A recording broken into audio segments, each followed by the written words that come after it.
নমস্কার। Politics topic চ্যানেলের সকল দর্শককে জানাই স্বাগত এবং তার সাথে অসংখ্য অসংখ্য ধন্যবাদ জানাই আপনাদেরকে। কারণ আমার প্রতিটি অনুষ্ঠান আপনারা মনোযোগ সহকারে দেখেন এবং আপনারা আপনাদের মন্তব্য প্রকাশ করেন কমেন্টের মাধ্যমে। তাতে আমি আরো উৎসাহ পাই আগামী ভিডিওর জন্য। যাই হোক, প্রতিদিনের মতন আবারও আপনাদের কাছে বিনীত অনুরোধ রাখি, যদি আমার অনুষ্ঠান ভালো লাগে তো অবশ্যই আমার চ্যানেলটিকে সাবস্ক্রাইব করে আমার পাশে থাকবেন, এইটুকুই আপনাদের কাছে অনুরোধ। আজকে একটি ছোট্ট ভিডিও নিয়ে আপনাদের সামনে চলে আসলাম। সেটা হলো, আর দিন 15 বাকি রয়েছে। আপনারা জানেন বেশি দিন বাকি নেই,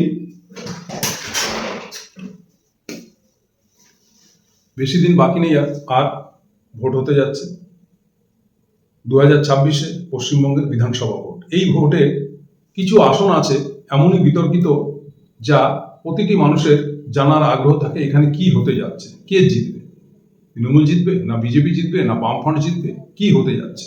এটা মানুষের একটা আগ্রহজনক কিছু কেন্দ্র হয়ে যায়।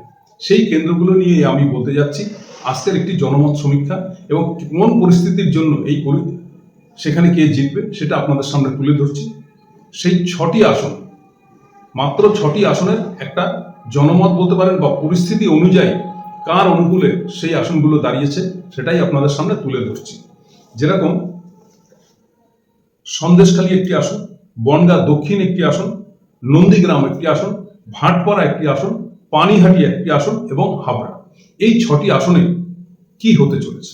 তাহলে প্রথমেই বলি সন্দেশখালী, বিতর্কিত আসন। আপনারা জানেন 2024 সালের লোকসভা ইলেকশনের আগে এই সন্দেশখালীতে এমন একটি রব উঠে গেছিল শাহজাহানকে নিয়ে। তার অনুগামীরা মহিলাদের উপরে নানা রকম মানসিক শারীরিক অত্যাচার চালায় এবং তাদের অতিষ্ঠ করে তুলেছে জমি দখল, ভেরি দখল এসব নিয়ে। সেখানে একটি আন্দোলন শুরু হয়। এই আন্দোলন কিন্তু লোকাল মানুষরাই ওখানে এই আন্দোলনে যুক্ত হয়, লোকাল মহিলারা যুক্ত হয়। কিন্তু পরবর্তীকালে সেখানে শুভেন্দু অধিকারী প্রেজেন্ট হয়ে গিয়ে সেটা বিজেপির রাজনৈতিক একটা এজেন্ডা হয়ে যায় এবং আন্দোলনটা বিজেপির দখলে নিয়ে নেয়।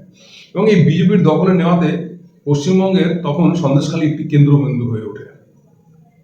রাজনীতির প্রেক্ষাপট এখানে পাঠ বলুন বা পরিবর্তন বলুন বা যাই বলুন না কেন, যে কোনো পরিস্থিতিতে এমন একটা পরিস্থিতি দাঁড়ায় যে মানুষ এমন ভেবেই নেয় যে পশ্চিমবঙ্গের পালাবদল হয়ে যাবে। সেই পরিস্থিতিটা তৈরি করে কিন্তু ওখানে শুভেন্দু অধিকারী, যে এমন একটা সৃষ্টি করে যেন ভয়ানক অত্যাচার হয়েছে এবং মহিলাদের বাড়িতে থাকা অসুবিধা হয়ে যাচ্ছে, পুরুষরা ঘর ছেড়ে চলে যাচ্ছে, মানে ভয়ানক পরিস্থিতি। কিন্তু কালক্রমে তৃণমূল কংগ্রেসও বসেছিল না। তৃণমূল কংগ্রেস জানতো এটা সম্পূর্ণ ভুয়ো এবং এরকম কিছু হয়নি।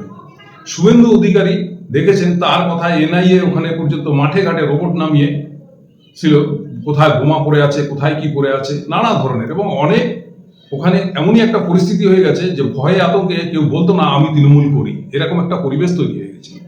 কিন্তু গঙ্গাধর কয়েলের যখন ভিডিওটি প্রকাশ হলো তখন কিন্তু সব ওখানে যেন দিনের আলোর মতন ফুটে বেরোলো যে এটা সম্পূর্ণ এই নাটকের রূপ দিয়েছিল শুভেন্দু অধিকারী এবং বিজেপি দল।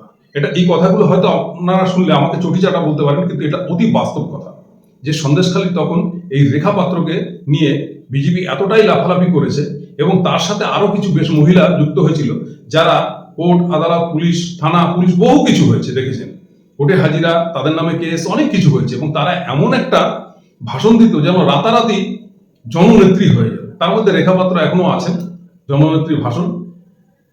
তো মানুষ যখন জানতে পারলো যে আদৌ সন্দেশখালীতে কি, প্রথম যখন আপনার বাড়িতে হয়েছিল, আপনার বাড়িতে লুটপাট করেছিল, আপনাকে তুলে নিয়েছিল না, আমাকে তুলে নেয়নি, ওই দিকে শুনতে পেয়েছে এই শোনা গল্প। দেখছে রিপোর্টাররা গিয়ে যেখানেই প্রশ্ন করে সেখানেই একটাই কথা, ওই পাড়াতে শুনেছি, ওই পাড়াতে গেলে ওই পাড়াতে শুনেছি। মানে সেই শোনা কথা যেভাবে ছড়ায় ঠিক সেরকম আস্তে আস্তে মানুষ ওখানে বুঝতে পারলো যে ব্যাপারটা কি হয়েছে এবং দিনের আলোর মতন পরিষ্কার হয়েছে যে একটা এলাকা দখল এবং একটা ক্ষমতায় আসতে গেলে এত বড় নাটক, এটা কিন্তু মানুষ সাধারণভাবে নেয়নি। এবং রেখাপাত্রর পরিবর্তন দেখেছে, তার মুখের ভাষা, তার চলা বলা, এবং কালক্রমে সেই রেখাপাত্র সন্দেশখালী ছেড়ে গিয়ে নিউটাউনের ফ্ল্যাটে ওঠা। এবং সব সঙ্গীদের ছেড়ে সে তার নিজের সুখ স্বাচ্ছন্দ্য সব বেছে নিয়েছে। এটা কিন্তু এলাকার মানুষ এবং এলাকার মহিলারা ভালোভাবে নেয়নি। এসব দেখে এখন সেই সন্দেশখালীর এমনই একটা পরিবর্তন এসছে, সেখানে যতজন মুখ ফিরিয়ে নিয়েছিল সবাই এসে তৃণমূলের সেই ছাতার তলে, সেই আগে যে সুকুমার মাহাতো ছিল সেই বিধায়কের হাত ধরে দলে যোগ দিয়েছে এবং তৃণমূলে গিয়ে পরপর ওখানে কয়েকটা মিটিং করেছে, এমনকি মমতা ব্যানার্জি অব্দি গেছে। পুরো পরিবেশটাই চেঞ্জ হয়ে গেছে। তো আমাদের সমীক্ষায় দেখা যাচ্ছে, আমি বিস্তারিত বলতে গেলে এই শুধু সন্দেশখালী নিয়েই শেষ হয়ে যাবে। সেই সন্দেশখালী কিন্তু যে ভোটটায় লিড নিয়েছিল, প্রায় 7 থেকে 8 হাজার ভোটে লিড নিয়েছিল লোকসভায়, সেই লিড কিন্তু এখন নেই। সেখানে উল্টো 10-15 হাজার ভোট বাড়িয়ে দিয়েছে। তো 10-15 হাজার ভোট যদি বাড়িয়েও নেয়, আমি ধরে নিলাম মাইনাস করেও, তবু তারা কিন্তু দেখা যাবে যে 7 থেকে 10 হাজার ভোটে উল্টো সন্দেশখালী তৃণমূল কংগ্রেস জিততে চলেছে। গেল এই সন্দেশখালী। এরপরে আসলাম বনগাঁ দক্ষিণ। বনগাঁ দক্ষিণে স্বপন মজুমদার লোকসভার ক্যান্ডিডেট হয়েছিল, কাকলি ঘোষ দস্তিদারের কাছে হেরে গেছে, কিন্তু তিনি বিধায়ক রয়েছেন বনগাঁ দক্ষিণে। বনগাঁ দক্ষিণে তিনি কিন্তু জনপ্রিয় নেতা হয়ে ওঠেননি এবং তিনি এমন কোনো উন্নয়নমূলক কাজ করেননি এবং তার যে রাজনৈতিক প্রতিদিনের যে কর্মকাণ্ড তার থেকেও তিনি বিরত থেকেছেন। তার মাঝখানে তিনি বিয়ে শাদীও করেছেন এবং তিনি কিন্তু তার সুখ স্বাচ্ছন্দ্য তার পরিবার নিয়ে এবং বিধায়ক পদ ভোগ করা তা নিয়ে ব্যস্ত ছিলেন এই 5টি বছর। মানুষের সাথে সেরকম একটা জনসংযোগ করেনি। শুধু মোদিজির দোহাই, বিজেপি হিন্দুদের পার্টি, তৃণমূল মোল্লাদের পার্টি, এই সব কথাবার্তাই চলেছে, আর কিছু নেই। হিন্দুদের বাঁচতে গেলে বিজেপি করতে হবে, এরকম একটা ভুল বার্তা মানুষের মধ্যে ঢুকিয়েছেন। এবং সব থেকে বড় কথা এসআইআর হওয়ার ফলে দেখেছেন ওখানকার লোকাল মানুষরা যে এই যে স্বপন মজুমদার, যার 2002 সালে ভোটার লিস্টে নাম নেই, যার পরিবারের নাম নেই, তিনি বিজেপির বিধায়ক হয়ে রয়েছে, তিনি আঙ্গুল তুলে অন্যকে বলছে বাংলাদেশ পাঠাবো, পাকিস্তানে পাঠাবো, এখান থেকে রোহিঙ্গা তাড়াবো। এটা কিন্তু মানুষ ভালোভাবে নেয়নি এবং এমন কোনো তিনি জনপ্রিয় মানুষও না এবং এমন কোনো এলাকার মানুষের থেকে মন কারা যেটাকে বলা হয় যে মানুষের মনকে জেতা, সেটা করতে পারেনি। অর্থাৎ এইবারে দেখা যাচ্ছে এই বনগাঁ দক্ষিণেও কিন্তু হারাতে চলেছে বিজেপি। এরপরে আসি ভাটপাড়া। এই ভাটপাড়ায় দীর্ঘদিন ধরে অর্জুন সিং জিতে এসছে বাহুবলী হিসাবে, কিন্তু যতদিন তৃণমূলে ছিলেন, তৃণমূলে থাকাকালীন কিন্তু ভাটপাড়ায় উন্নয়নটা হয়েছে, এটা স্বীকার করা যাবে না। তৃণমূল এর উনি যতদিন ছিলেন এবং তৃণমূলের যতদিন উনি বিধায়ক হিসাবে ছিলেন এবং দলত্যাগ করেননি, তারপর থেকে যখন উনি দলত্যাগ করেছেন, দলত্যাগ করার পর ওখানে কিন্তু সেরকম ভাবে উন্নয়নটা করতে পারেননি, কিন্তু বাহুবলীগিরি ওনার চলেছে এবং সেই এলাকাতে আজও সে যে পক্ষেরই হোক, হয়তো তৃণমূলেরও আছে, আমি এটা অস্বীকার করবো না যে এক পক্ষেরই আছে, দুষ্কৃতি হামলা এবং রোয়াবগিরি, মানুষের উপর টর্চার এবং মানুষকে চোখ দেখিয়ে কথা, এই যে একটা রোয়াব, এবং তার থেকে বড় কথা হচ্ছে যেটা সে জুট মিলের সমস্যাও মেটেনি, কোনো সমস্যাই ওখানে দূর করতে পারেনি। এবং এই যে অর্জুন সিং এর বারবার এদল ওদল, আপনি যখন তৃণমূলে ছিলেন তৃণমূলের গুণগান গিয়েছেন, ভালো কথা, তৃণমূল থেকে যখন বিজেপিতে গেছেন সেই তৃণমূলকে আপনি তুলনা করছেন, আবার আপনি তৃণমূল হয়ে আসছেন, তখন আবার তৃণমূলের হয়ে বলছেন। এই যে বারবার দল চেঞ্জ, আর একজনকে এই মুহূর্তে গালাগাল করা, পরক্ষণেই তার সুনাম করা, এটা দেখে অর্জুন সিং এর থেকে, এবং অর্জুন সিং এর যে ছেলে, তিনি তো নেতা হয়েই উঠতে পারেনি, মানুষ তার থেকে মুখ ফিরিয়ে নিয়েছে। এবার সেইখানে তার বিরুদ্ধে লোকাল লোককে, নন বেঙ্গলি হিন্দি ভাষী লোককেই দাঁড় করিয়ে তৃণমূল কিন্তু ওই সিটটি এবার জিততে চলেছে। তিনিও কিন্তু কম না, তার নিজস্ব সংগঠন রয়েছে, উপরন্তু তৃণমূলের সংগঠন রয়েছে এবং এলাকাবাসী দেখেছে, এলাকাবাসী এইটুকু দেখেছে যে যা কিছু উন্নয়ন বা সহযোগিতা পাচ্ছি আমরা, সেটা তৃণমূল গভর্নমেন্ট থেকেই। তাই ভাটপাড়া আসনটিও এবার হারাতে চলেছে বিজেপি। এরপরে আসি পানিহাটি। পানিহাটির ব্যাপারটা দেখুন, অস্বীকার করার নেই, এই অভয়ার মাকে প্রথম দিকে কিন্তু শুভেন্দু অধিকারী ওনাদের কিন্তু একটা প্রপোজ করেছিলেন যে না, আপনারা বিজেপিতে আসুন, আপনাকে ক্যান্ডিডেট করব, এবং নানা রকম প্রলোভন দেখিয়েছেন। সেই ভিডিও কিন্তু এখনো মার্কেটে ঘুরে বেড়াচ্ছে, যে প্রথম এদেরকে পার্টি অফিসে নিয়ে ঘন্টার পরে ঘন্টা বসিয়ে রাখতো, অভয়ার বিচারের ব্যাপারে কোনো কথা বলতেন না, তাদেরকে শুধু বিজেপিতে যোগ দেন, আমাদের অমুক দিন আন্দোলন আছে, সেই আন্দোলনে আপনি মুখ হবেন, আপনি মিছিলে হাঁটবেন, মিটিংয়ে হাঁটবেন, এগুলোই চলেছে। কিন্তু আখিরে সেই সিবিআই তদন্ত করলো, রাজ্য সরকার থেকে কেড়ে নিয়ে সিবিআইকে দেওয়া হলো, সিবিআই কিন্তু সেই রাজ্য সরকারের তদন্ত রূপটাকেই মান্যতা দিলেন এবং রাজ্য সরকারের পুলিশ যাকে দোষী সাব্যস্ত করেছেন, সেই কোর্ট আদালত সিবিআই তাকেই দোষী সাব্যস্ত করেছেন। তা সত্ত্বেও সবই ঠিক ছিল, আন্দোলনটা কিন্তু প্রথম দিকে সিপিএম করেছিল, মীনাক্ষীরা করেছিল, এবং ওখানে যিনি সিপিএম ক্যান্ডিডেট হয়েছেন এখন পানিহাটিতে তারাই করেছিলেন। তাদের থেকে মুখ ফিরিয়ে নিয়ে অভয়া মা চলে গেলেন, সেই যে বিজেপির নামে উনি এতদিন নিন্দা করেছেন তার হাত ধরেছেন, ধরে উনি এই পশ্চিমবঙ্গের মুখ্যমন্ত্রী সম্বন্ধে এমন কিছু কুরুচিকর ভাষা বলেছেন যেটা সাধারণ মানুষ কিন্তু ভালোভাবে নেয়নি।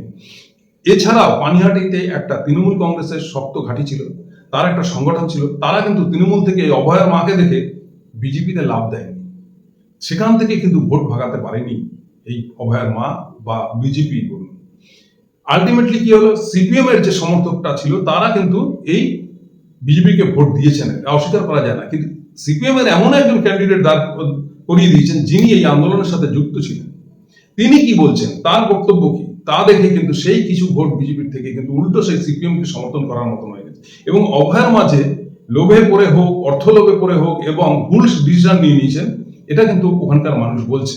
এবং সিপিএম যে ভোটটা কাটবে তার জন্যই কিন্তু অভয়ার মা জিততে পারবেন না, অভয়ার মা কিন্তু পানিহাটিতে জিতবেন না, এবং পানিহাটি সিটটাও কিন্তু সেই তৃণমূলই দখল করছেন।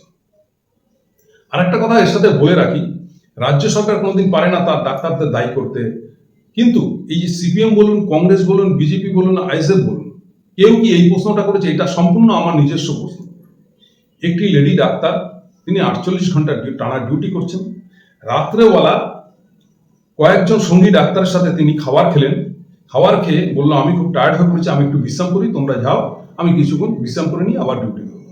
হসপিটালের ডিউটি এরকমই হয়, তাদের একটা রেস্ট রুম থাকে, সেই রুমে রেস্ট নেয়, যখন যে ডাক্তার একটু ক্লান্ত হয়ে রেস্ট নিয়ে নেয়, এরকমই হয়। তাহলে তার সঙ্গী ডাক্তাররা সেখান থেকে চলে গেলেন তার সাথে, তিনি সেখানে একা রইলেন। সেটা যদি উপরে 2-3 তলা 4 তলার উপরে ঘর হয়, সেখানে কোনো বহিরাগত এসে হসপিটাল পিছন গেট থেকে ঢুকে গিয়ে সেই রুমে চলে গেল, আর তাকে সে কি এত বড় একটা কাণ্ড করে বসলো, ডাক্তাররা কোথায় ছিল সেদিনকারে? হসপিটালে ছিলেন না। ওই হসপিটালের দারোয়ান কোথায় ছিল? কোনো রাজনৈতিক দল কিন্তু তাদেরকে দোষারোপ করেননি, না বিজেপি না সিপিএম, কারণ তারা শুধু রাজনৈতিক রং দিতে চেয়েছেন, ডাক্তারদের বিপক্ষে যেতে চায়নি। আমার বক্তব্য হচ্ছে কি, সেদিনকার সব পেশেন্ট বলুন বা ডাক্তার বলুন, যারা জুনিয়র ডাক্তার বলুন, দারোয়ান বলুন, যত রকমের ডিউটিতে যারাই থাকেন না কেন, ডাক্তার ছাড়া বহু লোক ছিল যারা ওখানে সরকারি কর্মচারী হসপিটালে ডিউটি করে। হসপিটালে ডিউটি করা মানেই সবাই কিন্তু ডাক্তার নয়। তারা কি সবাই হসপিটাল ছেড়ে হানিমুন মানাতে গেছিল যে তারা কিছুই জানে না এরকম একটা কাণ্ড ঘটে গেল?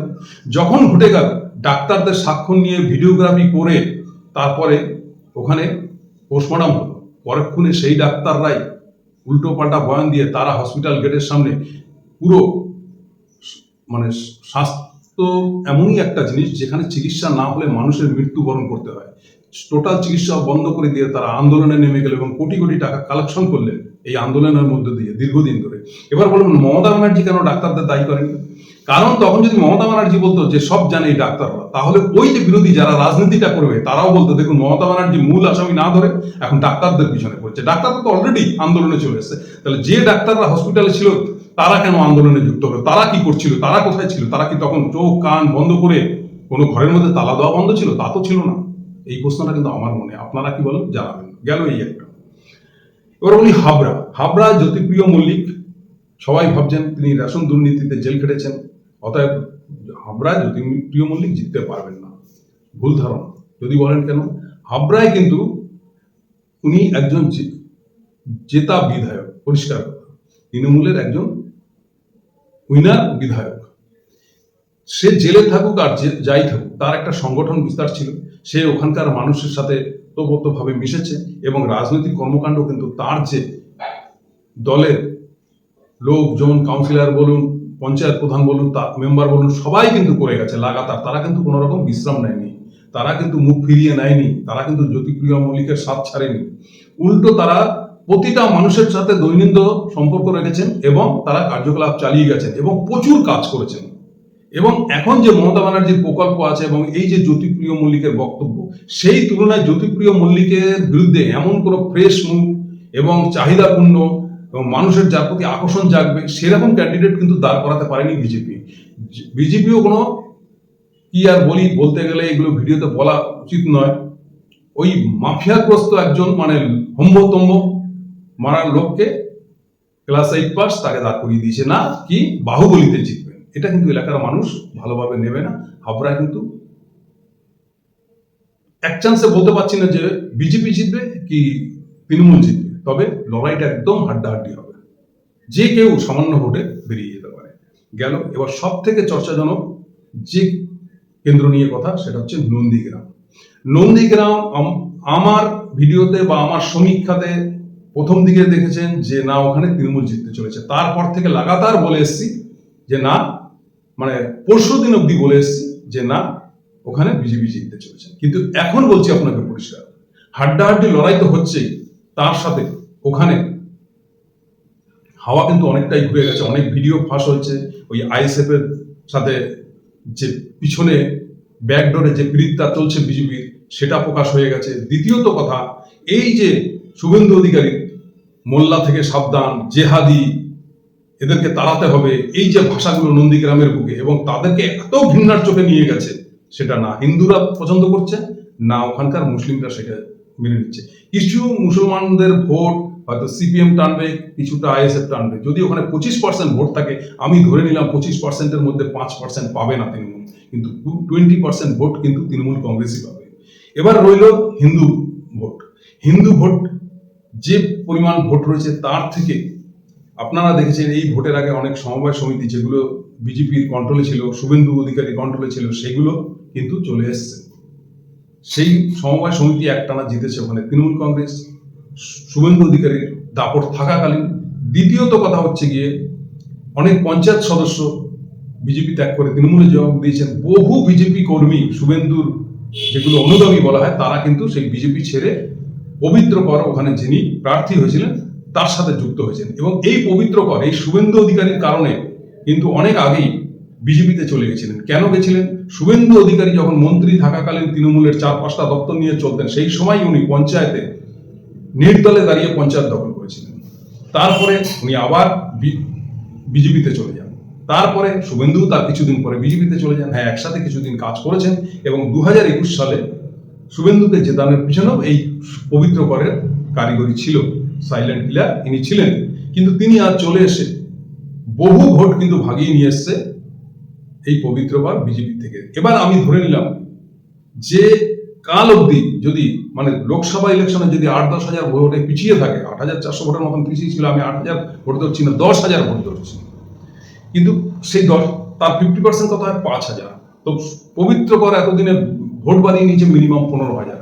তাহলে প্লাস মাইনাসে কি হয়? নন্দীগ্রামে কিন্তু তলে তলে সুরঙ্গ কেটে পবিত্র করই জিততে চলেছে। যাক, আজকের ভিডিওটা এই অবধি রাখি। ছোট করতে করতে এক একটা বিধানসভার গল্প করতে করতে অনেক বড় হয়ে গেল।